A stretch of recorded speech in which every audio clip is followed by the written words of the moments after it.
हमारे पास chapter number 9 है और चैप्टर नंबर 9 में एक सब सेक्शन है जो कि हमारे कोर्स में इंक्लूडेड है and that is the power method. Section है 9.3 और ये टॉपिक जो है ये रिलेटेड है with eigen values and eigen vectors. So first of all एक हम छोटा सा रिव्यू करेंगे अबाउट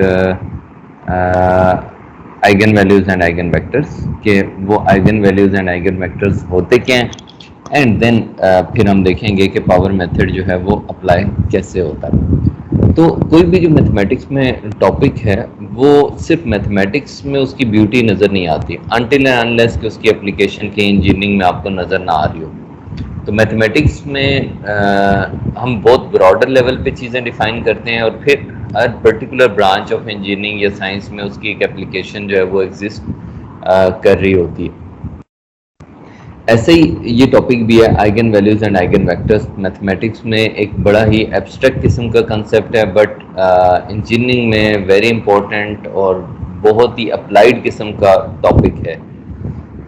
फर्स्ट ऑफ ऑल हम आइगन वैल्यू या आइगन वेक्टर कहते किस चीज़ का। तो अगर आपको याद हो हमने ये टॉपिक ऑलरेडी एल एंड ओडीज में भी कवर किया होता है। हमारे पास एक इक्वेशन है A x is equals to lambda x और इस इक्वेशन को हम कहते हैं कि ये हमारे पास यहाँ पे सच अ वेक्टर जो है इसे हम कहते हैं कि ये आइगन वेक्टर है और ये जो मैग्नीट्यूड है लैम्डा इसे हम कहते हैं कि ये हमारे पास आइगन वैल्यू है। तो इससे मुराद क्या हुआ? इससे हमारी मुराद ये होगी कि अगर हम किसी मैट्रिक्स को एक वेक्टर से मल्टीप्लाई करते हैं और अगर आफ्टर मल्टीप्लिकेशन वो वेक्टर इटसेल्फ आ जाता है विद सर्टेन मैग्नीट्यूड लैम्डा यानी कि कुछ कांस्टेंट फैक्टर लैम्डा जो है वो उस वेक्टर का मल्टीपल बन जाए तो such a vector is known as eigen vector और such a value is known as eigen value. अब ये बड़ा सिंपल एंड ऑर्डिनरी सा कंसेप्ट हमें नजर आ रहा है x is equals to lambda x but it has very important relevance to engineering mathematics. आप नोट कीजिएगा हम अगर इसको अनदर वे से डिफाइन करें तो हम ये कहना चाह रहे हैं कि हमारे पास एक फंक्शन है या ट्रांसफॉर्मेशन आप कह लें और वो ट्रांसफॉर्मेशन ऐसी है कि आप जब x को a से मल्टीप्लाई करते हैं a टाइम x मल्टीप्लाई करते हैं तो इस ट्रांसफॉर्मेशन में as a result of this transformation हमारे पास after the transformation vector x survive करता है कि आप जब ट्रांसफॉर्मेशन कर देते हैं तो हमारे पास इस ट्रांसफॉर्मेशन की आउटकम के तौर पे vector x as it is आ जाता है जस्ट उसका मैग्नीट्यूड चेंज हो जाता है। तो that is another way to look at eigen values and eigen vectors कि हमारे पास ax is kind of transformation कि a जो है वो ट्रांसफॉर्मेशन मैट्रिक्स है जो एक्ट कर रही है एक वेक्टर पे और as a result of that under that transformation वो वेक्टर इटसेल्फ जो है वो सर्वाइव कर जाता है तो इसे हम कहते हैं कि वो आइगन वेक्टर है और जिस मैग्नीट्यूड से वो चेंज आ रही होती है उसे हम कहते हैं कि वो हमारे पास आइगन वैल्यू है। तो ये कंसेप्ट हमारे पास बन गया eigen value and eigen vector का। अब आप यहाँ पे ए मैट्रिक्स को अगर देखें तो ये बड़ा ब्रॉडर कंसेप्ट बन जाता है। मैट्रिक्स वैल्यूज को सीक्वेंस ऑफ वैल्यूज को स्टोर करती है। लेट्स से मेरे पास एक मैट्रिक्स है, मैं 2 क्रॉस 2 की एक मैट्रिक्स लिख लेता हूँ और यहाँ पे मैं लिखता हूँ 10 12 8 एंड लेट्स से 14। मैंने एक मैट्रिक्स लिखी और लेट्स अज्यूम कि ये मैट्रिक्स जो है वो स्पेस कोऑर्डिनेट्स को रिप्रेजेंट कर रही है। लेट्स से कि यहाँ पे मेरे पास x की वैल्यू है -1 0 और यहाँ पे है 1 0 और ये वैल्यू है मेरे पास 0 1 0 -1 और ये वैल्यू है 0 1।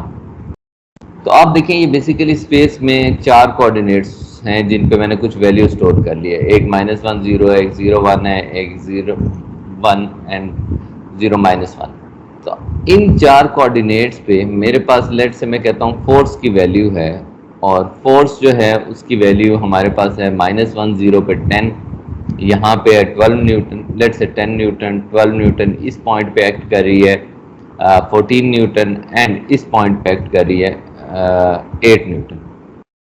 तो ये मेरे पास 4 पॉइंट्स हैं जहाँ पे मैंने फोर्स या प्रेशर की वैल्यू डिटरमिन कर लिया, और ये प्रेशर या फोर्स जो है वो किसी वेक्टर क्वांटिटी पे एक्ट कर रही है, और वो उसकी भी ऑब्वियसली कोई पोजीशन होगी जिस पे ये फोर्स एक्ट कर रही है। तो उसका जो पोजीशन वेक्टर है, लेट्स से अच्छा, अब अगर इस फोर्स की मैट्रिक्स को मैं किसी वेक्टर से, लेट्स से बॉल है, मैं कह देता हूँ कि एक बॉल है जो किसी प्लेयर के हैंड में है, और उसके कोऑर्डिनेट्स हमारे पास से समथिंग, लेट्स से मैं अज्यूम कर लेता हूँ कि x1 एंड y1, और अब ये बॉल पे एक्ट करे और समहाउ ये पोजीशन अपनी मेंटेन कर जाए बॉल, या अंडर दिस ट्रांसफॉर्मेशन, या जस्ट इसका मैग्नीट्यूड कुछ चेंज हो जाए, तो यहाँ पे मेरे पास वापस आ जाए लेमडा टाइम x1 y1, तो x1 y1 आइगन वेक्टर बन जाएगा और लेमडा आइगन वैल्यू बन जाएगी। तो ये इस एग्जांपल के बाद हमें ये समझ आ रहा है कि आइगन वैल्यू या आइगन वेक्टर जो है वो क्या है। आइगन वैल्यू और आइगन वेक्टर जो है is such a vector quantity, एक ऐसी क्वांटिटी है जिसकी पोजीशन जो है वो आफ्टर द ट्रांसफॉर्मेशन चेंज नहीं होती, कि जब आप उसको ट्रांसफॉर्म करते हैं, ट्रांसफॉर्मेशन अप्लाई करते हैं, तो as a result of that transformation वो इटसेल्फ वेक्टर रह जाता है, लेकिन उसका मैग्नीट्यूड चेंज हो जाता है। ओके, अब इस एग्जांपल को मजीद थोड़ा सा अगर मैं क्लैरिफाई कर दूं, तो इसका मतलब ये हो गया कि हमारे पास आइगन वेक्टर वो क्वांटिटी है जो ट्रांसफॉर्मेशन में सर्वाइव कर जाए, और आइगन वैल्यू उसका मैग्नीट्यूड है कि जिस मैग्नीट्यूड से उसमें चेंज है। जाहिर बात है आफ्टर ट्रांसफॉर्मेशन कुछ चेंज तो आनी है, तो जो चेंज इन मैग्नीट्यूड आती है, लेकिन अगर वो अपनी वेक्टर अपनी डायरेक्शन प्रिजर्व कर लेता है तो वो आइगन वेक्टर बन जाता है, और उसका मैग्नीट्यूड चेंज होना हमें ये शो करता है कि उसकी लेंथ कुछ बड़ी होगी है या छोटी होगी, लेकिन उसने अपनी डायरेक्शन समहाउ प्रिजर्व कर ली है, तो वो हमारे पास बन जाता है आइगन वेक्टर। अब ये लेमडा पॉजिटिव भी हो सकता है, नेगेटिव भी हो सकता है, तो इसका मतलब ये हो गया कि वेक्टर अपनी डायरेक्शन रिवर्स भी कर सकता है, यानी कि पॉजिटिव से नेगेटिव भी कर सकता है, लेकिन स्टिल अगर वो उसी डायरेक्शन में लाई कर रहा है, पॉजिटिव साइड पे या नेगेटिव साइड पे, तो वो आइगन वेक्टर बन गया। तो this whole discussion concludes to one point: a quantity that survives under the transformation is an eigenvector, and the magnitude of that quantity is eigenvalue. So that what physically becomes eigenvalue and eigenvector. Now look at another example to more clarify my point. Let's say I have a circular rubber band, an elastic circular string, and you know that all these lines, इनका जो radius होगा that will B fix, तमाम points जो हैं वो equally spaced होंगे centre से। मैं दो वेक्टर्स पे मार्क कर लेता हूं, this vector and this vector, two vectors को मैंने मार्क कर लिया। Now what I am going to do is apply the force. यहां पे आप एक फोर्स अप्लाई कर दें इस पॉइंट पे, एंड अनदर फोर्स आप अप्लाई कर दें इस point. Yeah, I think I should apply an outward force to give it a look of horizontal ellipse. Rather than in-force force, we can use outward force. So we apply a force here in the outward direction, we apply a force here in the outward direction. So when you apply force on these two ends, what will happen? The string will take a new shape like this. It will take a new shape like this. Now if I draw these two vectors again, the one that I have pointed in the circular string, if I mark them again, so this becomes one vector and this one becomes the other vector. I have two vectors which I have marked earlier. Now if you look at this, under the effect of these transformation, like application of force, what happens is that all these points does change their position vector.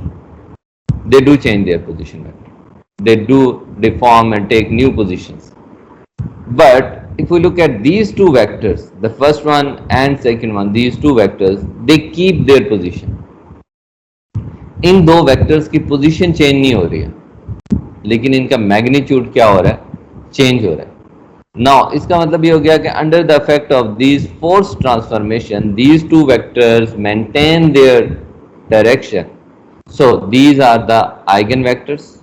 Both of them are eigenvectors. And the magnitude by which they change are eigenvalues. So in this case, you can see that the magnitude increases. So this means that lambda is greater than 1, definitely, because it is a multiple of x, so it is greater than 1 to increase the magnitude of vector x. And for the second case, this one, lambda is less than 1 because it will decrease the magnitude of the vector. So what happened is, under the transformation of force, both the vectors are able to preserve their direction, but their magnitude change. So these two act as eigenvectors, and the magnitude by which they change is eigenvalue. अब आप देखें कि जो transformation में हमारे पास जो invariant रह गया, द इनवेरिएंट मीन्स जो ट्रांसफॉर्मेशन में चेंज नहीं होता। तो किसी भी फिनोमेना में अगर कोई क्वांटिटी इनवेरिएंट के तौर पे एक्ट करती है तो वो हमारे पास बन जाएगी आइगन वेक्टर, और उसका जो मैग्नीट्यूड है वो बन जाएगा आइगन वैल्यू। अच्छा, अब यहाँ पे हमें क्या समझ आया? हमें ये समझ आ रहा है कि वो वेक्टर जो अपनी पोजीशन को मेंटेन रख ले, अपने स्ट्रक्चर को मेंटेन रख ले, अपने किसी कैरेक्टरिस्टिक को मेंटेन रख ले, तो वो कैरेक्टरिस्टिक जो अंडर द ट्रांसफॉर्मेशन इफेक्ट नहीं होता, वो हमारे पास बन जाता है आइगन वेक्टर। और अगर वो चेंज हो जाता है, अपनी डायरेक्शन चेंज कर लेता है, तो फिर वो बन जाएगा हमारे पास नॉन आइगन वेक्टर।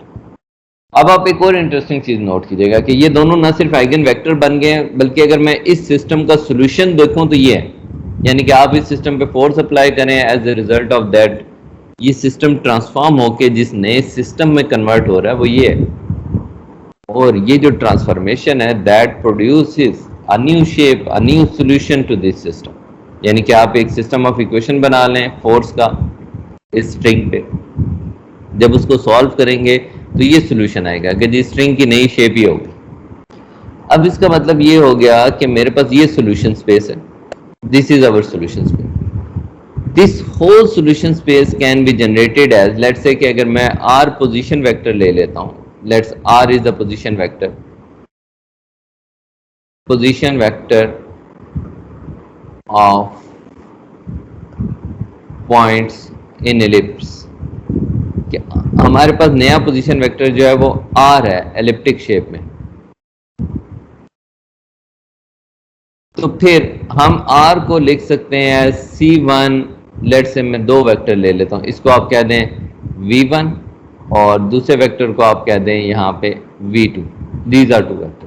तो मैं लिख सकता हूँ c1 v1 plus c2 v2। ऐसा क्यों लिख सकता हूँ? आप देखें ये मेरे पास एक वेक्टर है, एक ये वेक्टर है, मैं कोई एक वेक्टर जनरेट करना चाहता हूं, तो मैं इस वेक्टर और इस वेक्टर के कुछ मैग्नीट्यूड को चेंज लाऊं, दोनों का रिजल्टेंट एक नया वेक्टर बन जाता है। फॉर एग्जांपल, अगर यहाँ पे मैं ये लेंथ स्मॉल कर लेता हूं और इतनी कर लेता हूं, ये वाली लेंथ, और सेकंड लेंथ उतनी ही रहने देता हूं, तो that will produce this thing. दोनों का जो रिजल्टेंट होगा ये वेक्टर आएगा। तो आप देखें कि ये वेक्टर इस एलिप्स पे इस जगह को पॉइंट आउट कर रहा होगा कि यहाँ पे आपने लेंथ इतनी स्मॉल कर दी है, तो आप जब इन दोनों वेक्टर्स को ऐड करेंगे तो रिजल्टेंट ये वाला जो है इसका पोजीशन वेक्टर आ जाएगा, इन दोनों का रिजल्टेंट। अब ये जो पोजीशन वेक्टर है, ये दोनों तो आइगन वेक्टर्स थे, इनका मतलब है कि आपने आइगन वेक्टर का जस्ट मैग्नीट्यूड चेंज किया, और मैग्नीट्यूड चेंज करके जब लीनियर सम किया तो आपके पास सोल्यूशन स्पेस जनरेट होगी। अब सोल्यूशन स्पेस से हमारी मुराद क्या है? हमारी सोल्यूशन स्पेस से मुराद है कि इस स्ट्रिंग की आफ्टर ट्रांसफॉर्मेशन क्या पोजीशन बनेगी, क्या शेप जनरेट होगी, वो सोल्यूशन है। नाउ दिस इन्फॉर्म्ड अस कि जी आपने अगर सोल्यूशन स्पेस फाइंड करनी है, सोल्यूशन फाइंड करना है किसी प्रॉब्लम का जो कि किसी ट्रांसफॉर्मेशन में जा रहा हो, under going through sum under transformation हो, तो वो सोल्यूशन स्पेस फाइंड करने के लिए आपको तमाम पॉइंट्स के पोजीशन वेक्टर नहीं फाइंड करने, आप जस्ट आइगन वेक्टर्स फाइंड करने, और उनका जो लीनियर कॉम्बिनेशन बनेगा वो तमाम के तमाम सॉल्यूशन स्पेस के वेक्टर्स बन जाएंगे। तो इसका मतलब हो गया कि आपकी जो सॉल्यूशन स्पेस है वो लीनियर आइगन वेक्टर्स का लीनियर कॉम्बिनेशन। तो ये अनदर एस्पेक्ट हो गया आइगन वेक्टर को देखने का। अब आप देखें कि हमने डिस्कशन की है कि वो चीज जो ट्रांसफॉर्मेशन में चेंज ना हो, इनवेरिएंट रहे, वो हमारे पास एक्ट करती है एज आइगन वेक्टर। आप अगर अपने फेस पे बारे में गौर करें, डू यू फाइंड समथिंग कि जो आप मेकअप करें, फेस वॉश कर लें, धूप में खड़े हो जाएं, सन में खड़े हो जाएं, कहीं भी चले जाएं, कोई आपके चेहरे पे ऐसी चीज है जो इनवेरिएंट रहती हो? सर चेहरा हमारा सही और सारी में रहता है। चेहरा हमारा वैसे ही रहता है, बिल्कुल ठीक है, लेकिन धूप से आपकी रंगत जरूर चेंज हो जाती है, स्किन टोन। ऐसे ही है। हाँ जी सर, ये तो है। तो फेस पे क्या चीज है जो कि चेंज नहीं होती? सर मतलब हमारी आंखें, नाक, मुंह, कान, ये एग्जैक्टली हमारा नोज चेंज नहीं होता, depression, length, height, width of nose change नहीं होता, आईज का डिप्रेशन चेंज नहीं होता, आईज की विड्थ चेंज नहीं होती, आईब्रोज चेंज नहीं होती, चिन चेंज नहीं होती, लिप्स, योर ईयर्स, जो आपका लेंथ ऑफ वेक्टर बन रही होती है, फेस की जो शेप है, पॉइंटेड है, ओवल है, वो चेंज नहीं होती। इसका मतलब ये हुआ कि हमारे फेस में भी तो बहुत सारी ऐसी चीजें जो इनवेरिएंट रहती हैं अंडर द ट्रांसफॉर्मेशन। तो इसको हम कैसे यूज कर सकते हैं इफेक्टिवली? अब यहां पे हमारा जो इमेज रिकग्निशन का सॉफ्टवेयर है वो कैसे वर्क करे? इमेज रिकग्निशन का सॉफ्टवेयर ऐसे वर्क करता है कि हम जाते हैं, कैमरे के सामने एक तस्वीर कैप्चर हो जाती है और वो तस्वीर वो कंपेयर करता है जो डेटाबेस में पिक्चर पड़ी होती है और पिक्सेल्स को मैच करेगा, देखेगा वैल्यूज मैच हो रही है नहीं हो रही, और अगर मैच हो जाएंगी तो वो कहेगा ठीक है इसको एक्सेस दे दें, और अगर नहीं मैच हो रही तो एक्सेस ना दें। लेकिन बड़ा फर्क है, pixels are encrypted values of intensity of light. Light के जो चेंजिंग है, शेडिंग है, वो पिक्सल वैल्यूज जनरेट हो रही है। अब पिक्सल वैल्यू अच्छे कैमरे से लेंगे तो डिफरेंट होगी, बुरे कैमरे से लेंगे तो डिफरेंट होगी, सूरज में खड़े होकर लेंगे डिफरेंट होगी, छाँव में होंगे डिफरेंट होगी, आपने मेकअप पुट ऑन किया हुआ है डिफरेंट होगी, आपने नहीं किया हुआ डिफरेंट होंगी, आपके बैकग्राउंड में सनी वेदर है डिफरेंट है, क्लाउडी वेदर है डिफरेंट है, रेनी वेदर है डिफरेंट है। सो ये सब चीज़ें चेंज हो रही हैं। इसका मतलब ये है कि पिक्सल वैल्यूज़ तो हमेशा चेंज हो जाती हैं। अगर डेटाबेस में हमारी एक पिक्चर स्टोर है और उस पिक्चर से पिक्चर को कंपेयर कर रहा है, पिक्सल को पिक्सल से कंपेयर कर रहा है, तो फिर वो तो बदल रही है। इसका मतलब ये है कि मैंने एक पिक्चर अभी इस रूम में एक कैमरे के सामने ली, वो डिफरेंट है, डेटाबेस में स्टोर कर दी। नाउ अब मैं किसी डोर पे किसी जगह खड़ा हूँ और एक नई पिक्चर किसी और कैमरे ने कैप्चर की है, तो डेटाबेस डिफरेंट हो जाएगी। तो कंप्यूटर प्रिसाइजली रिकग्नाइज फिर मुझे कैसे कर रहा है कि मैं तैयब हूँ या आप उसामा हैं या समबॉडी एल्स हैं? तो कंप्यूटर की रिकग्निशन जो है, कंप्यूटर हमारी पिक्सल वैल्यूज को स्टोर नहीं करता, हमारे फेस के आइगन वैल्यूज को स्टोर करता है, आइगन वेक्टर्स को स्टोर करता है, not eigen values, eigen vectors को स्टोर करता है। अब कंप्यूटर में डेटाबेस में जब हम इमेज देते हैं तो वो सबसे पहले हमारे फेस को सेपरेट करता है। सेपरेट करने के बाद आप देखें कि मेरे नोज के अराउंड डेप्थ, हाइट, विड्थ ये डिफरेंट है। इन पोजीशंस को लोकेट करता है कि नोज किधर है, कहां से लेके कहां तक नोज है, आईज किधर है, आईज का डिप्रेशन किधर है, फेस किधर है, चिन किधर है, लिप्स किधर है, इनकी वैल्यूज को स्टोर करता है, आइगन वेक्टर्स जनरेट करता है उस पिक्सल मैट्रिक्स के अगेंस्ट। वो जो आइगन वेक्टर्स हैं उनको स्टोर कर लेते हैं। अब जैसे ही हम जाके खड़े होते हैं, अब हमारा बैकग्राउंड जैसा भी हो, आज हमने मेकअप किया हुआ है नहीं किया हुआ, हमने मुंह धोया नहीं धोया, बारिश हो रही नहीं हो रही, हम जैसे ही कैमरे के सामने खड़े होते हैं तो वो क्या करता है, इमेज कैप्चर करता है। इमेज में से सिर्फ पिक्सल वैल्यूज को दाएं बाएं करके आइगन वेक्टर्स जनरेट करता है। वो जो आइगन वेक्टर्स है उनको अपनी डेटाबेस में मैच करता है। अगर वो उसकी डेटाबेस में 80-90% मैचिंग हो जाए तो वो 70%, 80%, तो वो ओके कर देता है कि ये बंदा अंदर जा सकता है। अब वो जो सॉफ्टवेयर वर्क कर रहा है वो आइगन वेक्टर्स पे वर्क कर रहा है। यानी कि उसकी जितनी प्रोग्रामिंग है, वर्किंग है, वो सारी की सारी आइगन वेक्टर्स पे।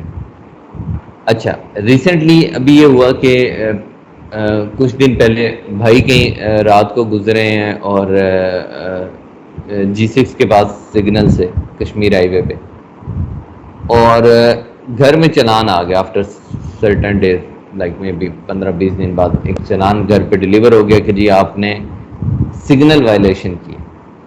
तो अब कंप्यूटर को कैसे पता लग गया कि सिग्नल वायलेशन है? कंप्यूटर ने ऑटो पे डिटेक्ट किया है, एड्रेस फिगर आउट किया है, एड्रेस फिगर आउट करने के बाद चलान जनरेट किया और वो चलान पोस्ट ऑफिस के थ्रू डिस्पैच हो गए। अब कैमरा या जो आपके सिग्नल पे लगा हुआ है ये कैमरा, ये कैसे डिटरमिन कर लेता है कि गाड़ी किसकी है? तो वो करता क्या है, सबसे पहले वो जाता है नंबर प्लेट कैप्चर करता है, इमेज। उस नंबर प्लेट में से आपके जो कैरेक्टर्स हैं उनको पिक करता है कि ये लिखा हुआ क्या है।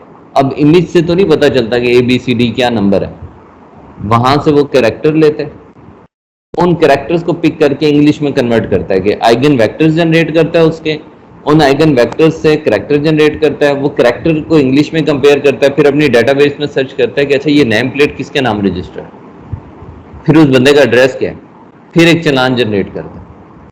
अब वो जो वर्किंग है उसके बिहाइंड, वो किस पे वर्क करी है? आइगन वेक्टर्स पे वर्क करी है। तो वो आइगन वेक्टर्स की मदद से डिटरमिन करता है कि ये गाड़ी किसकी है। और अगर आप उसको कंप्यूटर में फीड कर दें सेफ सिटी में, तो आपकी गाड़ी जहां भी जाएगी वो उस पर ट्रैकर लगा देता है कि ये गाड़ी अब फलां सिग्नल से गुजरी, अब फलां जगह पे आ गई, फलां जगह आ गई। तो वो उसको मुसलसल आइगन वेक्टर्स के थ्रू ट्रैक भी कर रहा होता है कि ये कहां कहां पे जा रही। क्यों? क्योंकि वो इनवेरिएंट है। उस नेम प्लेट में that acts as an invariant are the eigen vectors. वो ट्रांसफॉर्म नहीं हो रहे, चेंज नहीं हो रहे, वो फिक्स रह रहे हैं, तो they act as an eigen vectors. अब ये आइगन वेक्टर की अनदर एग्जांपल होगी। फिर आप नोट करें, इसका मतलब है कि अगर मैं इसको बिल्कुल ही ले मैन के तौर पे समझने की कोशिश करूं कि आइगन वेक्टर क्या होता है, ये तो हमने इंजीनियरिंग पॉइंट ऑफ व्यू से बात की। ले मैन के तौर पे आप समझने की कोशिश करें तो मैं आपको एक छोटी सी एग्जांपल जो अक्सर मैं हर क्लास में तकरीबन जब भी न्यूमेरिकल को कोर्स पढ़ा रहा हूँ देता हूँ, वो ये कि आपके हाथ में एक स्टून है, आप स्टून को थ्रो कर रहे हैं, स्टून जाके मिरर पे लगता है और मिरर टूट जाता है। So what's happening? There are two quantities, two vector, one is stone which is going under the transformation of force. आप उस पर फोर्स लगा रहे हो, मूव कर रहे हैं, वो खुद अफेक्ट नहीं हो रहा, स्टोन एक्ट्स एज इनवेरिएंट, जाके वो मिरर पे लगता है और मिरर को चेंज कर देता, तोड़ के शटर कर देता। अब अगर मिरर को एज ए होल मैं लेमैन के तौर पे समझूं कि ये वेक्टर है, तो आप देखें कि मिरर आफ्टर ट्रांसफॉर्मेशन डैमेज हो चुका है। So it's no more a mirror, this means that mirror is not an eigen vector. But if I look at the stone under the force transformation, stone अपनी structure को maintain रख रहा है, तो वो स्टून जो है वो हमारे पास एक्ट करेगा एज ए आइगन वेक्टर। तो ये लेमैन अप्रोच है समझने की कि जो चीज क्वांटिटी चेंज नहीं हो ट्रांसफॉर्मेशन में, वो एक्ट करेगी आइगन वेक्टर के तौर पे। और अगर कोई क्वांटिटी जो है वो हमारे पास चेंज हो जाती है अंडर द ट्रांसफॉर्मेशन, उसे हम कहते हैं कि ये हमारे पास आइगन वैल्यू। बेटा एक मिनट होल्ड कीजिएगा, सॉरी बेटा, कुछ ना कुछ है, डिपार्टमेंट की और चीज़ें भी साथ साथ चल रही होती हैं। तो अब हमारी डिस्कशन ये चल रही थी कि अगर हम आइगन वेक्टर्स को किसी सिस्टम में समझने की कोशिश करें, तो आपके सिस्टम के जो इनवेरिएंट्स हैं वो एक्ट करते हैं एज आइगन वेक्टर के तौर पे। अब आप कोई भी फिनोमेना ले लें और उसमें ये देखें कि आफ्टर ट्रांसफॉर्मेशन में, अंडर द ट्रांसफॉर्मेशन में अगर वो चीज़ सर्वाइव कर रही है, उसका मैग्नीट्यूड बेशक चेंज हो जाए, लेकिन अगर वो सर्वाइव कर रही है तो that will act as eigen vector, और उसकी जो वैल्यूज़ हैं वो आइगन वैल्यूज़ हैं। और मेरा ख्याल है बेटा कि I should not go into mathematical way of determining eigen value and eigen vector. You know that कि आप यहाँ पे ये इक्वेशन है a minus lambda I into x equals to 0 हम ले लेते हैं और करेक्टरिस्टिक इक्वेशन बनाते हैं determinant of a minus lambda I is equals to 0, और फिर इसको सॉल्व करके यहाँ से लेमडा की वैल्यूज कैलकुलेट करते हैं, वो इस इक्वेशन में पुट करके आइगन वेक्टर्स कैलकुलेट करते हैं। यू नो दैट स्टफ कि हम कैसे लीनियर अलजेब्रा में ये डील करते आए। अब यहाँ पे मैंने बात की थी कि आइगन वेक्टर जो होता है वो अपनी पोजीशन को मेंटेन रखता है, डायरेक्शन को मेंटेन रखता है। तो आप देख सकते हैं कि x अगर आइगन वेक्टर है तो आफ्टर द ट्रांसफॉर्मेशन हो सकता है कि इसका मैग्नीट्यूड बढ़ जाए। इस केस में लैम्डा ग्रेटर देन 1 होगा क्योंकि उसका मैग्नीट्यूड बढ़ गया। अगर उसका मैग्नीट्यूड कम हो गया, blue is showing the after transformation ax को मैग्नीट्यूड कम हो गया तो उस केस में लैम्डा लेस देन 1 होगा। बट क्योंकि डायरेक्शन अभी वही है तो लैम्डा है पॉजिटिव लेकिन 1 से छोटी वैल्यू है कि उसका मैग्नीट्यूड कम हो। अगर लैम्डा नेगेटिव हो गया तो इसका मतलब है कि डायरेक्शन अपोजिट होगी। और अगर 1 से -1 से भी छोटा हो गया तो इसका मतलब है डायरेक्शन अपोजिट हो गया लेकिन उसका मैग्नीट्यूड बढ़ गया। तो that is what we mean by lambda is less than -1 कि उसकी डायरेक्शन चेंज हो गई है और उसका जो मैग्नीट्यूड है वो बढ़ गया। तो ये लैम्डा अगर आप आइगन वैल्यू फाइंड करते हैं और -1 से लेस आती है तो this is what it represents. फिर अगर आपके पास आइगन वैल्यू -1 से 0 के दरमियान है, लाइक स्मॉलर है, फ्रैक्शनल वैल्यू है नेगेटिव में, तो इसका मतलब है कि डायरेक्शन चेंज हो गई है लेकिन मैग्नीट्यूड कम हो गया। तो ये फिजिकल सिग्निफिकेंस है कि लैम्डा या आइगन वैल्यूज आपको क्या पॉइंट आउट कर रही होती है। अब हमारे पास ये तो चंद मैंने फिनोमेना डिस्क्राइब किए जो कि इजी टू अंडरस्टैंड थे कि आइगन वैल्यूज आइगन वेक्टर्स क्या होते हैं। Eigen values and eigen vectors की बियॉन्ड और वेरी कॉम्प्लिकेटेड एप्लीकेशंस एग्जिस्ट करती हैं। For example one of the example जो है वो हमारे पास इलास्टिक बार है जिसकी लॉन्गिट्यूडनल वाइब्रेशंस को हम मॉनिटर कर सकते हैं by means of a partial differential equation. और ये जो पार्शियल डिफरेंशियल इक्वेशन है ये वेलोसिटी में है और अगर इसका हम सोल्यूशन फाइंड करें इस पार्शियल डिफरेंशियल इक्वेशन का जो कि वेव इक्वेशन बनती है वो आता है इन terms of eigen vectors and eigen values. यहाँ पे हम उन्हें आइगन फंक्शंस कह रहे होते हैं, in terms of eigen function आ जाता है। तो इसका मतलब ये हो गया कि ये जो लॉन्गिट्यूडनल वाइब्रेशंस का प्रॉब्लम है ये हमारे पास एक आइगन वैल्यू प्रॉब्लम बन गया। कैसे? आपके पास एक इलास्टिक बार है, वो इलास्टिक बार में जो अलोंग द लेंथ वाइब्रेशंस हो रही हैं क्योंकि वो सॉलिड बार है तो आपको पता है कि उन वाइब्रेशंस का मैग्नीट्यूड चेंज होगा, डायरेक्शन चेंज नहीं हो सकती। फॉर एग्जांपल अगर मैं गिटार के स्ट्रिंग की बात करूं, जब आप उसके स्ट्रिंग को वाइब्रेट करेंगे तो उसकी जो लेंथ है अक्रॉस द लेंथ जो वाइब्रेशन है वो उसी डायरेक्शन में हो रही होती है, वो अपनी डायरेक्शन चेंज नहीं कर रही होती। लेकिन अगर आप ट्रांसवर्स वाइब्रेशंस की बात करेंगे, vertical direction to the string में बात करेंगे तो स्ट्रिंग अपनी पोजीशन को चेंज कर रहा हो। तो वहाँ पे जहाँ पे वो इनवेरिएंट एक्ट करती हैं अंडर दैट ट्रांसफॉर्मेशन वो बन जाता है आइगन वैल्यू प्रॉब्लम और उसका सोल्यूशन जो है वो in the term of eigen values and eigen function आ जाता है। सिमिलरली ये वन ऑफ द एग्जांपल है, आप इलेक्ट्रिकल इंजीनियरिंग बाकी भी इंजीनियरिंग में देख लें, you will find lot of applications of eigen values and eigen vectors. One of the very famous equation जिनमें सोल्यूशन आइगन वैल्यूज प्रोड्यूस होती हैं those are known as SL equations popularly, और Sturm Liouville system जिसमें lambda जो होता है वो हमारे पास आइगन वैल्यूज होती हैं और उसके करस्पॉन्डिंग हमारे पास आइगन फंक्शंस जनरेट हो रहे होते हैं जो कि इनवेरिएंट होते हैं under the transformation of differential equation जो है उसमें वो इनवेरिएंट रहते हैं। अब यहाँ पे हमारी डिस्कशन जो है वो about eigen value and eigen vector complete हो गई है कि वो होते क्या हैं, उसकी फिजिकल सिग्निफिकेंस क्या है, हम क्यों पढ़ना चाह रहे हैं। नाउ कमिंग टू कि उन्हें कैलकुलेट कैसे करते हैं। हमने एनालिटिकल वे उसका पढ़ लिया, today we are going to study the numerical way. जो पावर मेथड है section 9.3 and that is the only section of chapter 9 जो इंक्लूडेड है, ये आइटरेटिव टेक्निक है to determine the dominant eigen value of a matrix, उसकी dominant eigen value find करने के लिए। अब डोमिनेंट से हमारी मुराद क्या है?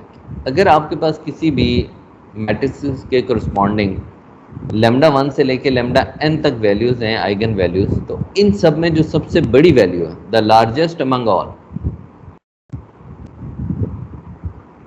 इन सब में जो सबसे बड़ी वैल्यू है ये हमारे पास बेसिकली डोमिनेंट आइगन वैल्यू है. This is our dominant eigen value.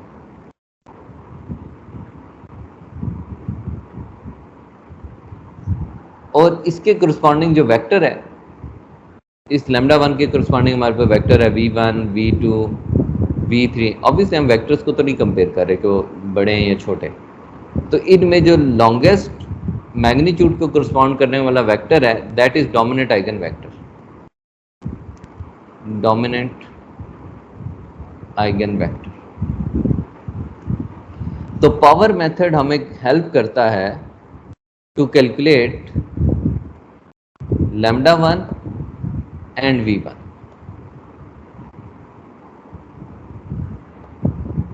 Power method ये दो वैल्यूज हमें कैलकुलेट करके देखते हैं. सबसे बड़ी आइगन वैल्यू और उसके करस्पॉन्डिंग जो आइगन वेक्टर होता है वो. अगर मैं ट्रांसफॉर्मेशन में जो हमने स्टार्ट में देखी थी वापस इसको डिस्कस करूं तो इस केस में ये डोमिनेंट आइगन वेक्टर बनेगा और इसके करस्पॉन्डिंग जो वैल्यू बनेगी वो ये डोमिनेंट आइगन वैल्यू बनेगी, क्योंकि आप देख लें कि ये सबसे बड़ा मैग्नीट्यूड में चेंज आ रहा है इस डायरेक्शन में. तो हमें ये हेल्प करेगा power method only to determine this thing, the dominant eigen value and the dominant eigen vector. दो कि हम अगर इसको थोड़ा सा मॉडिफाई करें तो हम बाकी भी फाइंड कर लेते हैं, but for time being we will stick with के ये हमें हेल्प कर रहा है डोमिनेंट आइगन वैल्यूज और डोमिनेंट आइगन वेक्टर्स कैलकुलेट करें.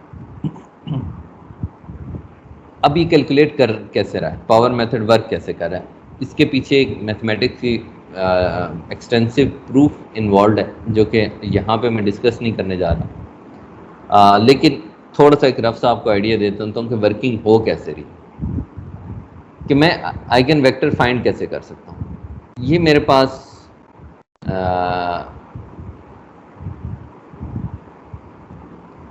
सर्कुलर स्ट्रिंग है और आफ्टर ट्रांसफॉर्मेशन या आप कह लें फोर्स वट एवर जो आप इस पर अप्लाई कर रहे हैं ये इस शेप में कन्वर्ट हो चुका है. अब इस केस में this is our dominant eigen vector. ये हमारा डोमिनेंट आइगन वेक्टर है, आइगन वेक्टर. और यहाँ पे ट्रांसफॉर्मेशन जो है वो ए मैट्रिक्स है, that acts as a transformation matrix, कि मैं इसके पोजीशन वेक्टर्स को ए से मल्टीप्लाई करता हूँ और एक नया वेक्टर जो है वो जनरेट करता जा रहा हूँ और वो मेरे पास जो है वो ये शेप आ रही है. अब यहाँ पे ए मैट्रिक्स के साथ जब आप ट्रांसफॉर्म कर रहे हैं और ये आपके डोमिनेंट आइगन वेक्टर आ रहा है, आप नोट करें कि ये vector under this transformation invariant है, यानी कि जब आप ट्रांसफॉर्मेशन से इसको मल्टीप्लाई करते हैं तो ये इनवेरिएंट रहता है, चेंज नहीं होता. बाकी तमाम वेक्टर्स जो है वो चेंज हो जाएंगे other than this vector and this vector. ये दोनों हमारे पास एक्ट करेंगे एज ए इनवेरिएंट वेक्टर के तौर पे. डेफिनेटली ये दोनों भी इनवेरिएंट के तौर पे एक्ट करते हैं, बट मैं सिर्फ पॉजिटिव साइड को देखते हुए कि लैम्डा पॉजिटिव जिनमें उन दोनों की बात करता हूँ. तो यहाँ पे ये हमारे पास इनवेरिएंट के तौर पे दो एक्ट कर. अब ये जो दोनों इनवेरिएंट है, इसके अलावा अगर किसी वेक्टर को मैं ट्रांसफॉर्मेशन मैट्रिक्स से मल्टीप्लाई करूंगा ए के साथ तो आप देखें वो अपनी डायरेक्शन चेंज कर जाएगा, वो इनवेरिएंट नहीं रहेगा. तो मैं रैंडमली स्टार्ट करता हूँ इस वेक्टर से. लेट्स से मैं इसको कह देता हूँ ये एक्स नॉट वेक्टर है, इसको मल्टीप्लाई करता हूँ एक्स नॉट से, मेरे पास एक नया वेक्टर आ जाएगा x1. फिर ए को मैं x1 से मल्टीप्लाई करता हूँ, एक नया वेक्टर आ जाएगा x2. फिर ए को x2 से मल्टीप्लाई करता हूँ, एक नया वेक्टर आ जाएगा x3. और यहाँ पे वो वेक्टर्स मिलते रहेंगे मुझे, x1, x2, x3 चेंज होते रहेंगे अनटिल एंड अनलेस कि मैं चलता जाऊँ और मैं करूँ तो axn - 1 is equal to xn such that कि अब xn और xn - 1 इक्वल आ जाए. अप्रॉक्सीमेटली मैं कह रहा हूँ कि ये दोनों वेक्टर्स इक्वल है, यानी कि अब आप ट्रांसफॉर्मेशन अप्लाई करें उस वेक्टर पे और वो ना चेंज हो, यानी कि ए को xn - 1 से मल्टीप्लाई करें लेकिन अब वो चेंज ना हो, दोबारा xn - 1 आ जाए, फिर मल्टीप्लाई करें, फिर xn - 1 आ जाए, फिर करें, फिर xn - 1 आ जाए. तो इसका मतलब है कि हमने वो वेक्टर अचीव कर लिया है कि जो चेंज नहीं होता अंडर ट्रांसफॉर्मेशन. तो वो जो वेक्टर होता है वो आइगन वेक्टर बन जाता है. तो इसका मतलब है कि जब ये चेंजिंग खत्म हो जाएगी तो एक्स एन जो है ये आइगन वेक्टर बन जाएगा, this will be the eigen vector. और इसके करस्पॉन्डिंग जो वैल्यू लैम्डा एन होगी that will B eigen value, कि वो हमारे पास आइगन वैल्यू बन जाएगी और ये हमारे पास आइगन वेक्टर बन जाएगा। अब पावर मेथड जो है वो उसकी जो डेरिवेशन है उसमें हमने जो मेक श्योर किया हुआ है कि ये जब अचीव हो जाए तो वो जो एक्चुअली वेक्टर जिसको हम अचीव कर रहे हो वो डोमिनेंट हो, सब में सबसे बड़ा हो, ये इसकी प्री रिक्वायरमेंट। तो अल्टीमेटली इसका मतलब है कि वो जो आइगन वेक्टर हमने by power method find out किया है वो जो है वो हमारे पास डोमिनेंट आइगन वेक्टर है। अब हम आ जाते हैं कि पावर मेथड हम अप्लाई कैसे करते हैं। ये तो जनरल स्केच आपको दे दिया है, डायग्राम दे दी कि कैसे वर्क करेगा। मेरे पास एक मैट्रिक्स ए है, I want to find the dominant eigenvalue and dominant eigenvector using power method. What I can do is let कर लें x naught, I have no idea what can possibly an eigenvalue, तो मैंने x और y दोनों में 1 1 choose कर लिया। अब मैं यहाँ पे a को x naught से मल्टीप्लाई करूँगा तो मेरे पास एक वेक्टर बन जाएगा x1, तो मल्टीप्लाई कर देते हैं, -2 6 -3 7, इसको 1 1 से मल्टीप्लाई कर दें, आपके पास आंसर आता है दैट इज बेसिकली 6। जब हम मल्टीप्लाई कर देंगे तो हमारे पास आंसर आ जाएगा -5 and 30, x1 वेक्टर आ गया, 1 1 दिया था, -1 5 13 आ गया। डेफिनेटली कुछ ना कुछ डिफरेंस है, वो नॉट श्योर कि whether it is an eigen vector और नॉट। सेकेंड वेक्टर पे आ गया x2 vector, a time x1 कर दिया, दोबारा करते हैं -2 -3 6 and 7 और अब मल्टीप्लाई कर देते हैं -5 and 13 से, तो हमारे पास क्या हो जाएगा -2 into -5 -10, आई थिंक यहाँ से डायरेक्टली लिख लेता हूँ, -29 and 61। तो मैट्रिक्स मल्टीप्लिकेशन के बाद एक नया वेक्टर आ गया, 5 13 इनपुट थी, -29 61 आ गया, डिफरेंट ही लग रहा है, आई एम नॉट श्योर कि डिफरेंट है नहीं है, लेकिन चलो for time being we accept that it's different. फिर हमारे पास आ गया -2 -3 6 and 7, फिर इसको इससे मल्टीप्लाई कर दिया -29 and 61। जब मल्टीप्लाई किया अनदर वेक्टर आ जाएगा और वो वेक्टर की वैल्यू आ रही है -125 253 5 253। फिर x4 वेक्टर पे आ गए, उसको फिर मल्टीप्लाई कर दिया a टाइम x3 वेक्टर, तो हमारे पास आ जाएगा -2 6 -3 7 और -125 253। तो मल्टीप्लाई किया तो हमारे पास अनदर वेक्टर आ गया विच इज -509 1021 1021।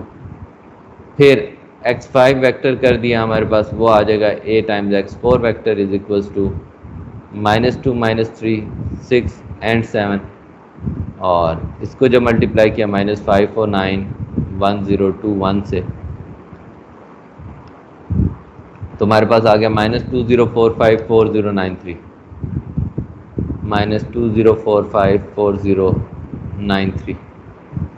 x5 वेक्टर आ गया, फिर आ गया x6 vector, a time x5 vector से मल्टीप्लाई कर दिया, आपके पास है जी -26 -37 और आपने मल्टीप्लाई कर दिया -2045 से एंड 4093 से, अनदर वेक्टर आ जाएगा हमारे पास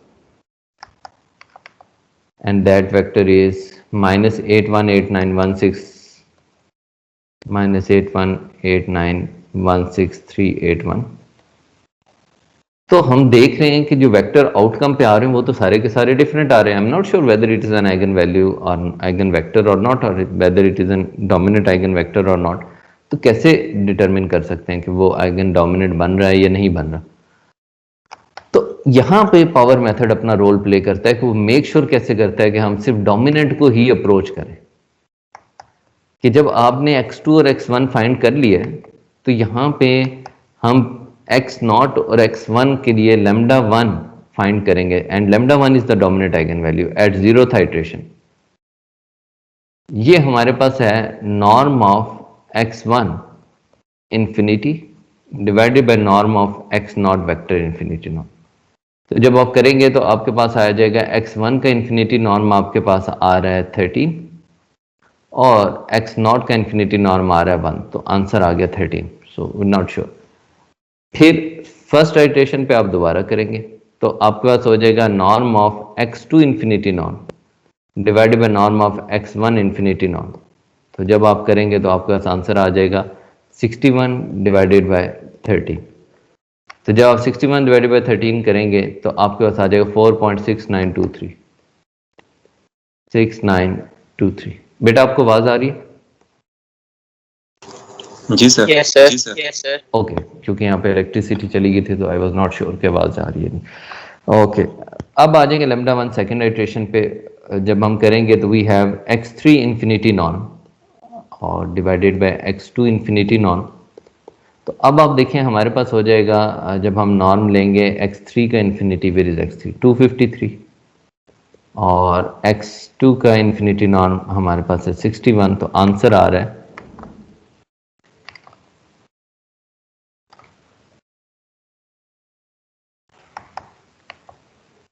4.14754.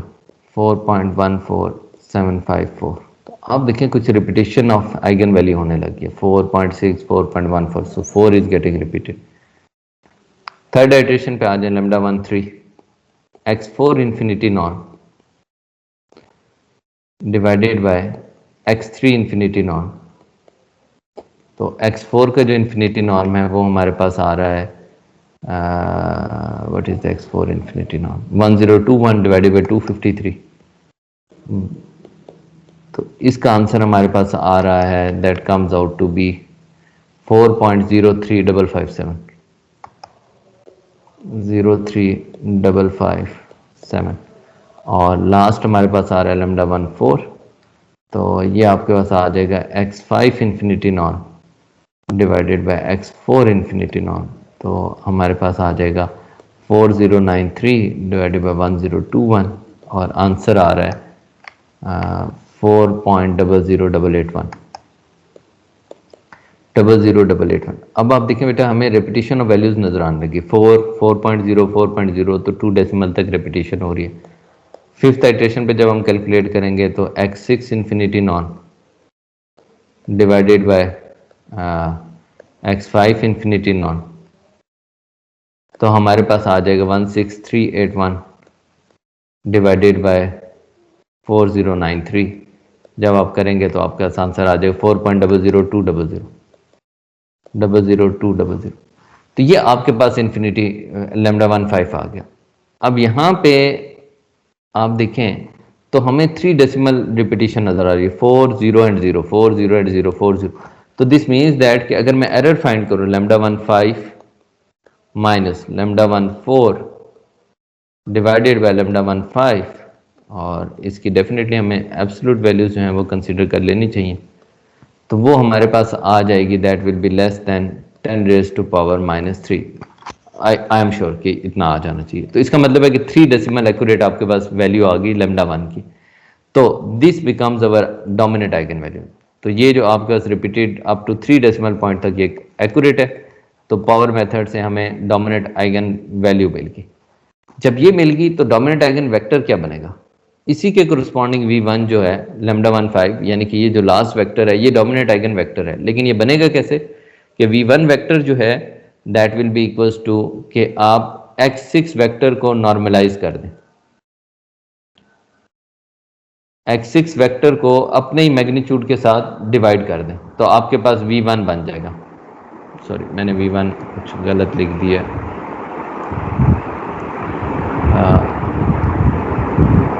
यहाँ पे आप आ जाएं V1 वेक्टर हो जाएगा x6 divided by x6 infinity not. तो जब आप डिवाइड कर देंगे तो हमारे पास बनेगा क्या? अब x6 वेक्टर को उसके इन्फिनिटी नॉर्म से डिवाइड कर दें तो आपके पास फाइनल आंसर जो आ रहा है that comes out to be, यहाँ पे हमने कैलकुलेट किया -0.49908 एंड 1 -0.4998 एंड 1.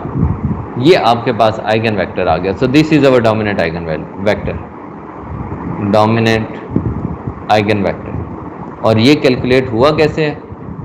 ये वाला वेक्टर आपने x6 वेक्टर को उसके नॉर्म से डिवाइड किया. तो जब आप यहाँ पे करेंगे तो इसका मतलब है कि v1 वेक्टर जो है वो आपके पास है -8189 और इसको इसी के इन्फिनिटी नॉर्म से जो कि आ जाता है 16381 से आपने डिवाइड कर देना। तो v1 वेक्टर के आंसर आ रहा है -0.4998 और 1। तो ये आपके पास v1 वेक्टर आ गया। This is how you can calculate dominant eigen value and dominant eigen vector. इससे रिलेटेड बेटा आपकी कोई क्वेरी है तो आप लोग पूछ सकते हैं। सर ये जो स्टार्ट में नोट हमने लेट किया 1 1 जी बेटा, ये कुछ करते हैं 1 1 ही करना है। अगर हमें कोई आइडिया नहीं है, देखें आइगन वेक्टर का हमें इनिशियली नहीं पता, तो R2 स्पेस में मैंने 1 1 दोनों डायमेंशन में मिडिल पॉइंट रख लिया कि वो किसी तरफ भी जा सकता है जहाँ भी डोमिनेंट आइगन वेक्टर होगा। तो अगर आपको आइडिया है तो आप कुछ और से भी स्टार्ट कर सकते हैं, बट नहीं है तो 1 1 से स्टार्ट कर दें। Like if you have any rough idea कि प्रोबेबली ये वेक्टर हो सकता है, तो फिर आप बेटर है कि उसी से स्टार्ट करें, क्योंकि जितना इनिशियल गैस अच्छा होगा उतनी जल्दी कन्वर्जेंस आ जाएगी। सही है सर। जी बच्चों, क्लियर हो गया? ओके, एक एग्जांपल है, an elastic membrane in the XY plane is stretch to transform into a new shape in ST plane. It is originally in circular shape. जो हम एग्जांपल स्टार्ट में डिस्कस करके आए हैं वही एप्लीकेशन पॉइंट ऑफ व्यू से दे दिए। x square plus y square is equals to 16. Predict the principal direction of change and its magnitude under the transformation. So principal direction of change is our dominant eigenvector and its magnitude is dominant eigenvalue. So this actually means you have to calculate dominant eigenvector and dominant eigenvalue. So आपको matrix दे दी गई है basically. अगर मैं sum up कर लूँ तो ये XY plane था, इससे वो ट्रांसफॉर्म हो गया है, this is X and Y plane.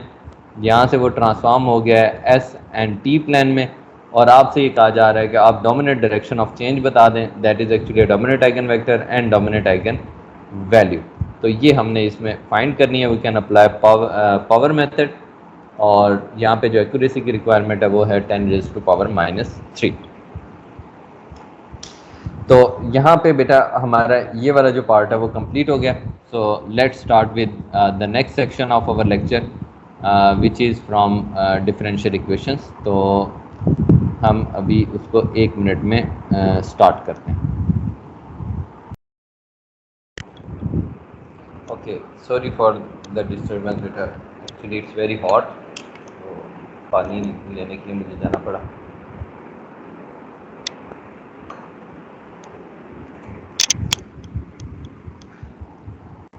Next हमारा टॉपिक है ordinary differential equations. And before, जैसे हर टॉपिक स्टार्ट करने से पहले ही मेरा ये होता है कि मैं ज़रूर एक्सप्लेन कर पाऊँ कि हम क्यों पढ़ना चाह रहे हैं ये topic and what's the importance of this topic to study, और इंजीनियरिंग में इसकी एप्लीकेशंस क्या हैं। तो once again let's start with के ऑर्डिनरी डिफरेंशियल इक्वेशंस क्या होती हैं और इनकी एप्लीकेशंस क्या हैं, और फिर डिस्कस करेंगे कि न्यूमेरिकल हमें क्यों सॉल्यूशन फाइंड करने की ज़रूरत है।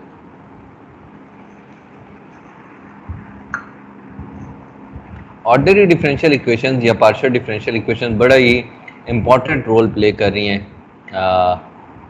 ट्रांसफॉर्मेशंस किसी भी सिस्टम की मॉडिफिकेशन में, और उसको प्रिडिक्ट करने में, फ्यूचर को प्रिडिक्ट करने में। आप एक बात नोट कीजिएगा, mathematics is the only branch of science that can predict what is coming in the future, and in one sense we can say that the mathematics is actually the language of nature और the language of God that who created this universe. ये उसकी language है, और जब आप इसको समझ जाते हैं you can predict the future. And और I think that is the only science that can easily predict what is coming in future। और एक चीज़ मैथमेटिक्स जो अभी नहीं कर पा रही, जिस पे वर्किंग है और चल रही है, chaos को प्रिडिक्ट करना। once we are able to predict the chaos, जिसकी डिफरेंशियल इक्वेशंस ही बनती हैं, तो हम प्रिडिक्ट कर लेंगे कि कायनात बनी कहाँ से है और कायनात ने ख़त्म कहाँ पे होना है. We will be able to predict everything that is going to happen और दैट हैज़ ऑलरेडी हैपेंड.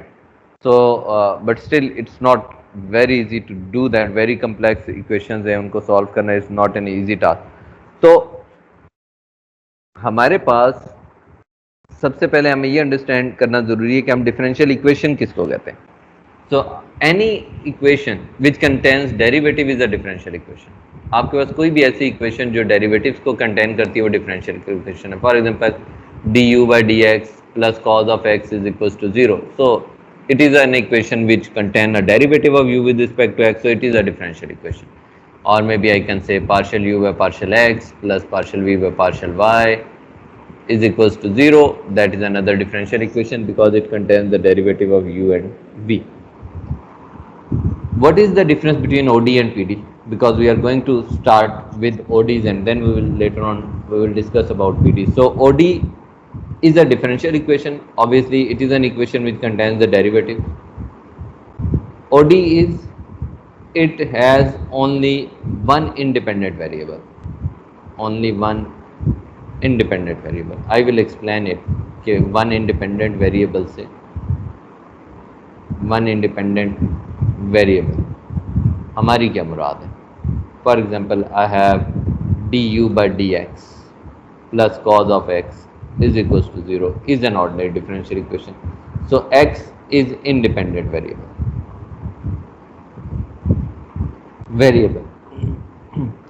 और you can say कि जिसकी रिस्पेक्ट से आप डेरिवेटिव ले रहे हैं वो एक ही क्वांटिटी है. यानी कि अगर मैं इक्वेशन में d u by d x plus cos of x equals to लिखूँ या मैं लिखूँ d u by d x plus d v by d x plus cos of x is equals to 0, तो ये भी ओडी है because independent variable एक ही है.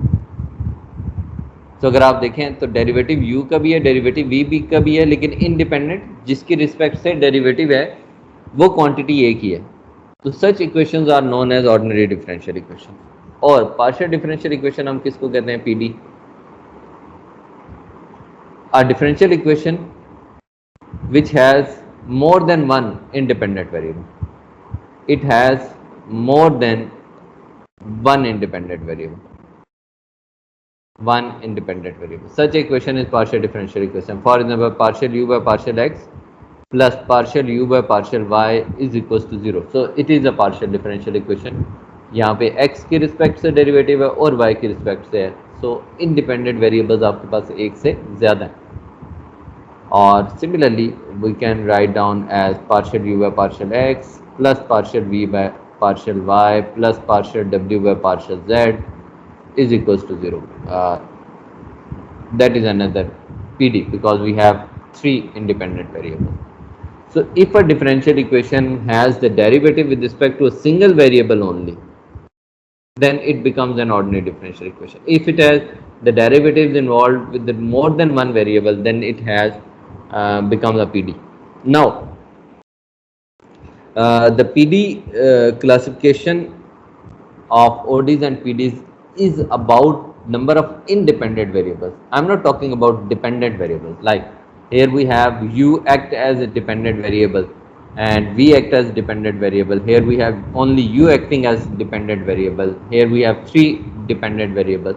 So remember always that we are talking about independent variables. So independent variable is the one with respect to आप derivative ले रहे होते हैं. तो इसका मतलब क्या हुआ? इसका मतलब ये हुआ कि OD की जो डोमेन होती है, डोमेन ऑफ OD, ये हमेशा एक स्ट्रेट लाइन होती है because it has only one variable x. Straight line होगी. जबकि डोमेन ऑफ PD जो होगी ये स्ट्रेट लाइन नहीं होगी. ये रीजन हो सकता है, सरफेस हो सकता है. फॉर एग्जांपल अगर R2 स्पेस की बात करें तो आपके पास x और y ये जो रीजन है R, that becomes domain of PD. Region हो सकता है, सरफेस हो सकती है, हायर डायमेंशन में हम जा सकते हैं, लेकिन स्ट्रेट लाइन नहीं हो सकती domain. So that is the difference between ODs and PDs. Now coming to application of ODs and PDs. एक बड़ी सिंपल सी इक्वेशन जो कि शायद हम 8-9 क्लास से पढ़ते आ रहे हैं फिजिकल्स टू एम में, Newton second law of motion. ये सिंपल इक्वेशन इनर्शियल फ्रेम में एग्जिस्ट करने वाले तमाम डायनेमिकल फिनोमेनास को एक्सप्रेस करती है। मोशन अगर कहीं भी रिलेटेड है, और इनर्शियल फ्रेम से मतलब है जहाँ पे न्यूटन लॉज वैलिड हो, लाइक अर्थ, यानी कि आप अर्थ का एनवायरनमेंट ले लें, इसके अंदर जहाँ पे भी न्यूटन के लॉज वैलिड हैं, ग्रेविटेशनल पुल वैलिड है, वहाँ पे आपके पास ये इक्वेशन मोशन को डिस्क्राइब करती है। और एनी काइंड ऑफ मोशन हो, वो कार की मोशन हो, वो वाटर की मोशन हो, वो आपके हैंड की मोशन हो, वो एरोप्लेन की मोशन हो, वो rocket motion, what ever is moving with in the inertial frame, उसको आप अल्टीमेटली इस इक्वेशन के मदद से डिस्क्राइब कर सकते हैं। F is equals to 1 है। So one simple equation can help you to determine each and every kind of motion happening in inertial frame of reference। वो रोटेशन में हो, वो ट्रांसलेशन हो, वो स्ट्रेट पाथ पे हो, किसी एक्सिस के अबाउट हो, इसी लॉ की मदद से हम उसको डिटरमिन कर सकते हैं। तो वेरी फंडामेंटल इक्वेशन, और यही सिंपल सी फंडामेंटल इक्वेशन बड़ी कम्प्लेक्स शेप्स भी ले लेती है। यानी कि F is equal to m में कांस्टेंट के लिए अब अगर यहाँ पे वेलोसिटी चेंज होने लग जाए तो मैं लिख सकता हूँ F is equal to m dv/dt। तो आप देखें कि ये सिंपल अलजेब्राइक इक्वेशन कन्वर्ट हो गई है OD में, it is an OD now. इसी को थोड़ा सा वेलोसिटी, टाइम और स्पेस दोनों के रिस्पेक्ट से चेंज होने लग जाए तो मैं लिख सकता हूँ partial v/t plus u, partial v/t plus यहाँ पे आप लिख सकते हैं u time partial v by partial x। I think I should put some vector sign as well because otherwise ये थोड़ी सी confusing हो जाएगी। Partial u v by partial x plus v partial v by partial y plus w partial v by partial z। So it becomes something a PD। आप देख सकते हैं कि multiple variables आ गए। फोर्स भी चेंज होने लग जाए तो फर्दर कॉम्प्लिकेटेड शेप्स ले लेती है। फॉर एग्जांपल फोर्स को मैं कह देता हूँ stress divided by x, so it become partial tau by partial x is equals to m time partial v by partial t plus u time partial v by partial x plus v time partial v by partial y plus w time partial v by partial z। और v यहाँ पे obviously vector है because left और right side दोनों side हमने vector लिए। तो अगर आप देखें तो मज़ीद कम्प्लेक्स पीडी बनती जा रही है और इसी को हाईली नॉन लीनियर और भी लिखा जा सकता है। फॉर एग्जांपल मेरे पास अब आप देख सकते हैं कि OD थी, अलजेब्राइक इक्वेशन थी, OD बन गई, OD से PD बन गई, PD से एक कम्प्लेक्स PD बन गई, और फर्दर हम इसको चाहें तो ये बहुत ही कम्प्लेक्स बन जाती है। For example u partial u by partial x plus v partial u by partial y, ये बाउंड्री लेयर की वन ऑफ द इक्वेशन है, is equals to nu time partial 2u by partial y2। Fluid mechanics में use होती है ये equation. तो आप देखें कि ये हमारे पास एक सिंपल सी इक्वेशन बन गई है, लेकिन ये नॉन लीनियर है, नॉन लीनियर। और इसी में ये समटाइम हमारे पास कपल्ड भी हो जाती है, यानी कि आपके पास यहाँ पे आ जाएगा u partial v by partial x plus v partial v by partial y is equals to nu time partial 2v by partial y2 और x2 व्हाटएवर। तो ये कपल्ड हो जाती है, नॉन लीनियर भी है, कपल्ड भी है, बड़ी सिंपल सी है। लेकिन आप इसमें body force, magnetic field, resistance, radiation effects, porous media add करते चले जाएं तो ये हाईली नॉन लीनियर बन जाती है। सो ना सिर्फ हाईली नॉन लीनियर बन जाती है बल्कि हाईली नॉन लीनियर होने के साथ कपल्ड भी हो जाती है, highly non linear and coupled. तो इतनी कॉम्प्लिकेटेड ये इक्वेशन बन जाती है कि इसका सोल्यूशन समटाइम फाइंड नहीं किया जा सकता। अब एक सिंपल इक्वेशन जो कि सिंपल सी है फिजिकल फ्रेम में, जब आप उसको रियलिस्टिक रियल फ्रेम में लेके जाने की कोशिश करते हैं जैसे जैसे, तो वो complicated non linear coupled system of PDs बन जाता है। अब आप नोट करें कि आज आपने न्यूमेरिकल पढ़ने से पहले ओडीज और पीडीज के कोर्स पढ़ लिए, solution of ODEs and PDs. हमने ओडीज में जो टेक्निक पढ़ी है, सबसे हाईएस्ट टेक्निक जो पढ़ी थी वो पढ़ी थी लेप्लास, लेकिन लेप्लास भी लीनियर ओडी के लिए पढ़ी थी, नॉन लीनियर के लिए नहीं पढ़ी थी। सो दिस मीन्स दैट कि जहाँ पे नॉन लिनियरिटी आ जाती है वहाँ पे फिर हम लेप्लास को भी इजीली अप्लाई नहीं कर सकते, फोरियर को भी नहीं कर सकते। और सिमिलरली पीडीज को सॉल्व करने की भी जो हमने टेक्निक्स पढ़ी हैं, नॉन लीनियर को तो टच ही नहीं किया। तो इसका मतलब है कि जब आप रियल फिनोमेना को देखने लगते हैं तो वहाँ पे ओडीज और पीडीज के सोल्यूशन फाइंड करना is not an easy job. और आज तक कोई एक ऐसा मैथमेटिक्स का मेथड डेवलप नहीं हो सका कि जो ओडी और पीडी के सोल्यूशन डिटरमिन करने में आपको हेल्प करे। तो what we always need to do is कि अगर आप एग्जैक्ट सोल्यूशन फाइंड नहीं कर सकते, why not we should approximate something, कि हम जहाँ पे भी एग्जैक्ट सोल्यूशन नहीं बता सकते, may be close enough but it will be, देखते हुए कि उसमें एरर जो है वो स्मॉल है, हम प्रेडिक्ट कर पाए कि क्या होगा सोल्यूशन।